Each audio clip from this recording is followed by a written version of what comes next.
بسم اللہ الرحمن الرحیم۔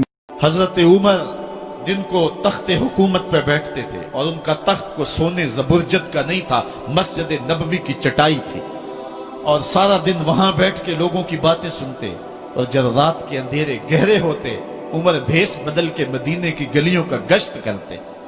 کہا تمہارے گھر سے دھواں نکل رہا ہے اور بچے رو رہے ہیں، ان کو کھانا کیوں نہیں دیتی؟ کہنے لگی عمر کی جان کو رو رہی۔ عمر کے پاؤں تلے سے زمین نکل گئی۔ کہا کیا ہوا؟ کہا 3 دن سے ہمارے ہاں کھانے کے لیے کچھ نہیں ہے، روزانہ بچے روتے ہیں اور میں ہنڈیا کے اندر پتھر ڈال کر کے نیچے سے آگ ڈالتی رہتی ہوں کہ بچے انتظار کر کر کے سو جائیں گے، کم وقت سو بھی نہیں رہے، اور وہ پتھر پکیں گے بھی کیا، اور میں عمر کی جان کو رو رہی ہوں۔ حضرت عمر کا کلیجہ دہلنے لگا، فوراً پلٹے، واپس بیت المال میں آئے، گھی کا ایک کنستر لیا، آٹے کی بوری لی، مرچ مسالہ جات بہت کچھ اٹھایا، اپنے کندھے پہ رکھا، بوری اپنی کمر پہ لا دی۔ عمر بیت المال سے نکلے تو آپ کے خادم اسلم نے دیکھ لیا، آگے بڑھا، کہا میرے آقا میں اٹھاتا ہوں۔ عمر کی آنکھوں میں آنسو ہے۔ کہا اسلم قیامت کے دن میرا بوجھ اٹھا لو گے؟ کہا قیامت کے دن تو اپنا اپنا بوجھ اٹھانا پڑے گا۔ کہا عمر کو آج اپنا ہی اٹھانے دو۔ حضرت عمر وہ گھی کا کنستر اور وہ آٹے کی بوری سر پہ اٹھائے ہیں اور اس خاتون کے گھر جاتے ہیں اور دستک دیتے ہیں۔ وہ جب دیکھتی ہے اس کی جان میں جان آ جاتی ہے۔ کہا جلدی جلدی آٹا گوندو، اور عمر سبزی کاٹنے لگ جاتے ہیں۔ حضرت عمر رضی اللہ تعالی عنہ سبزی تیار کر دیتے، ادھر آٹا گند جاتا ہے، اور پھر اوپر چولہا رکھا جاتا ہے، چولہے کے اندر آگ رکھی جاتی ہے، وہ کھانا پکانے لگتی ہے، آگ بجھتی ہے۔ تاریخ نے لکھا ہے آگ بجھنے لگتی ہے، عمر جھک کر کے پھونکے مارتا ہے، عمر جھک جھک کے پھونکے مارتا ہے۔ کھانا پک گیا اور بچوں کے سامنے کھانا رکھ دیا، بچے کھا رہے ہیں۔ اب بچے رو رو کے نڈال ہو چکے تھے۔ حضرت عمر اپنے ہاتھوں کو اور اپنے گھٹنوں کو اور اپنے پاؤں کو زمین پہ لگا کے، جس طرح بکری کا بچہ چلتا ہے، ویڑے کے اندر کبھی ادھر چلتے ہیں کبھی ادھر چلتے ہیں، تاکہ بچے مجھے دیکھ کے خوش ہوں اور دل میں کہتے عمر جتنا رلایا ہے اب اتنا ہنسانا بھی پڑے گا۔ تو کبھی عمر امیر المومنین، یہ میں کسی آج کے جو ہے وہ لوگوں کے ووٹوں پہ منتخب ہونے والے حکمران کی کہانی نہیں سنا رہا، میں اس عمر کی کہانی سنا رہا ہوں جو 23 لاکھ مربع میل کا حکمران ہے، آدھی دنیا کا بادشاہ ہے۔ حضرت عمر جو ہے جس طرح بکری کا بچہ چلتا ہے، اس طرح اپنے ہاتھ اور اپنے گھٹنے زمین پہ ٹیک کر کے جو ہے وہ اس طرح چلتے ہیں۔ بچے عمر کو دیکھ کے مسکراتے ہیں۔ جب بچے مسکرانے لگے تو حضرت عمر نے اس خاتون سے کہا بڑھیا عمر کو معاف کر دے۔ اس نے کہا تو اتنی ہمدردی کیوں کرتا ہے؟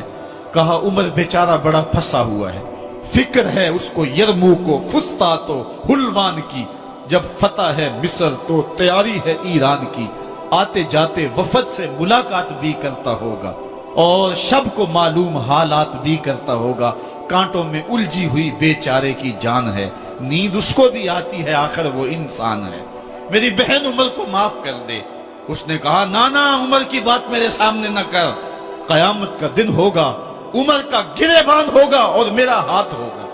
جب اس نے یہ بات کہی تو عمر برداشت نہ کر سکے، بچوں کی طرح بلک بلک کر رونے لگے۔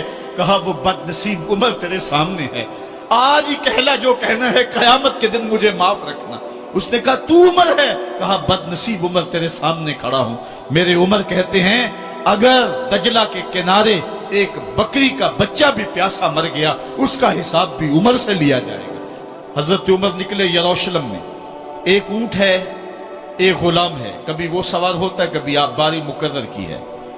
جب قریب پہنچے یروشلم کے تو عمر کی باری نکیل پکڑنے کی اور غلام کی باری اوپر سوار ہونے کی آ گئی۔ غلام نے کہا آقا میں مرضی سے اپنی باری چھوڑتا ہوں، آپ آ جائیں، دشمنوں کے مفتوحہ علاقے میں آ رہے ہیں، تازہ تازہ علاقہ فتح ہوا ہے، اسلام کی شان و شوکت ظاہر ہو۔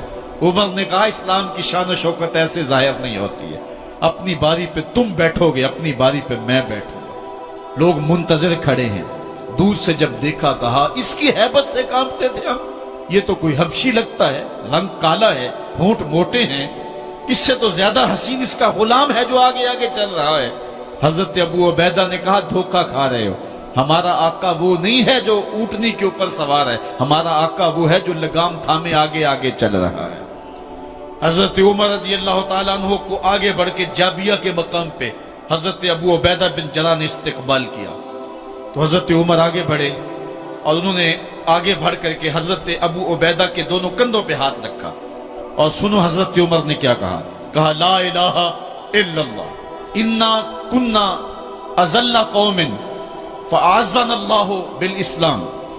کہا کہ لا الہ الا اللہ، اے ابو عبیدہ بن جراح، ہم ایک ذلیل قوم تھے اور اللہ نے ہمیں اسلام کی وجہ سے عزت عطا کی ہے، اور میں تمہیں ایک تاریخ ساز بات کہنے لگا ہوں، اور وہ یہ ہے کہ جب تک ہم اس عزت والے اسلام کے دامن کو تھامے رہیں گے ہماری عزت قائم رہے گی، اور جب اسلام کے علاوہ کسی اور جگہ سے عزت ڈھونڈیں گے تو رسوا کر کے رکھ دیے جائیں گے۔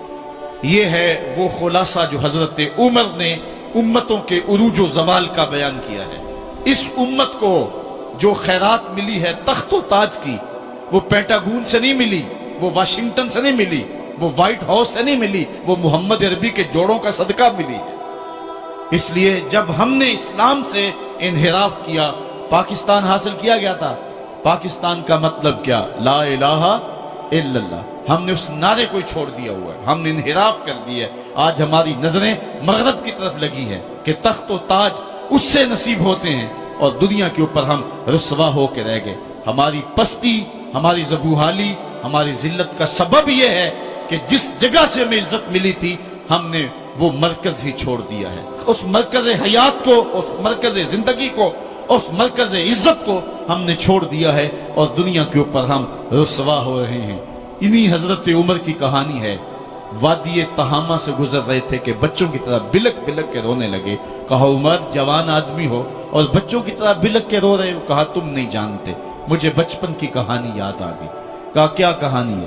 کہا یہی عرض تہامہ تھی، میرے باپ خطاب نے مجھے 5 اونٹ دیے تھے، کہا انہیں لائن میں کھڑا کرو سیدھا۔